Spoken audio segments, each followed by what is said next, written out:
Hey everybody, Death Stalker here. So I thought I'd talk about the first time I had a chance of getting a 500 GP bike. And what had happened was I literally had just purchased my first Honda 250 GP bike and was actually at the race shop working on it when the guy who ran the race shop came up to see me and said, "Say, would you like to buy a 500?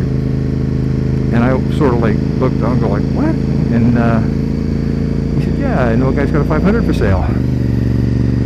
And I thought he was talking like a VF 500 Interceptor. And he goes, "No, RS 500 GP bike."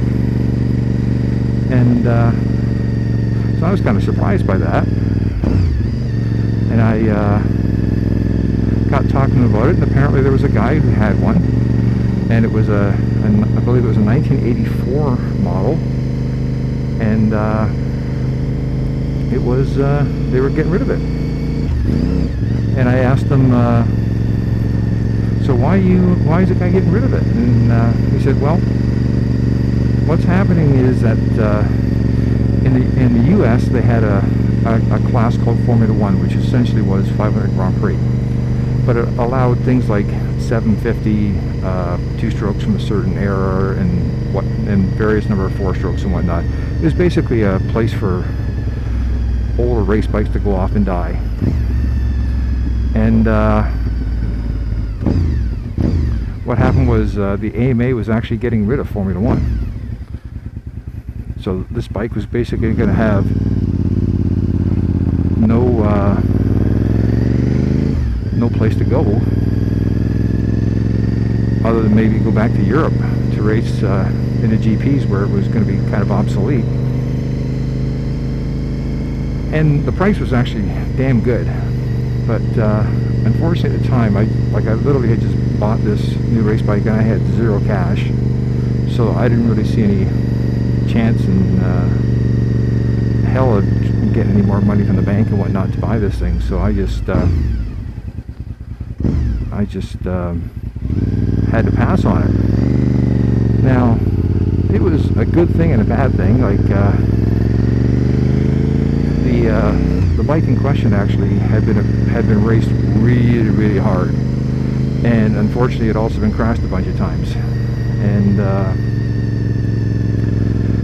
you know, I at the time wasn't that confident with my two-stroke tuning abilities to keep it running. A couple years later, it wouldn't have been a problem, but at the time, it would be like I was sort of like wondering, you know, what was going to happen here. And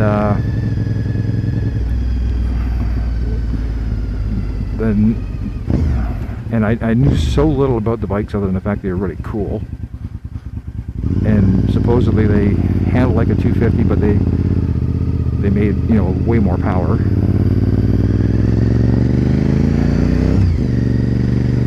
So I ended up having to pass on it. Now, what happened was a couple years later, when I was talking to the guys from American Honda, the guys I was dealing with when I was racing, and the one guy was actually pretty knowledgeable about the 500s, because they had a bunch of them racing in the States at the time. And he gave me the lowdown on them.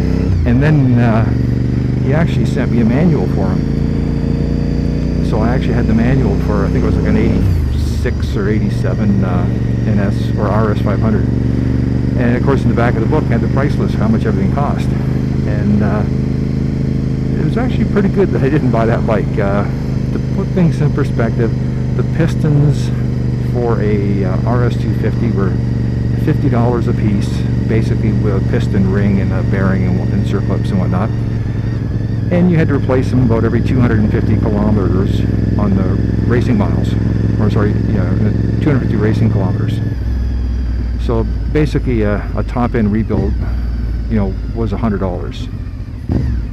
Now the 500 triple, the pistons were $175 a piece. And then with the bearings and whatnot, it made them closer to about 190. and they had the same mileage on them. So basically my costs would have like over quadrupled on these pistons. So, and of course you're running basically what would be super bike style tires, which cost more and all that sort of stuff. So, you know, it was a bit of an eye opener. But later on in my career, I kind of wish I had one, because later on I actually was making more money at work. I could have actually afforded to pay for this stuff, and it still would have been awesome to have that sort of bike to ride, but it wasn't to be.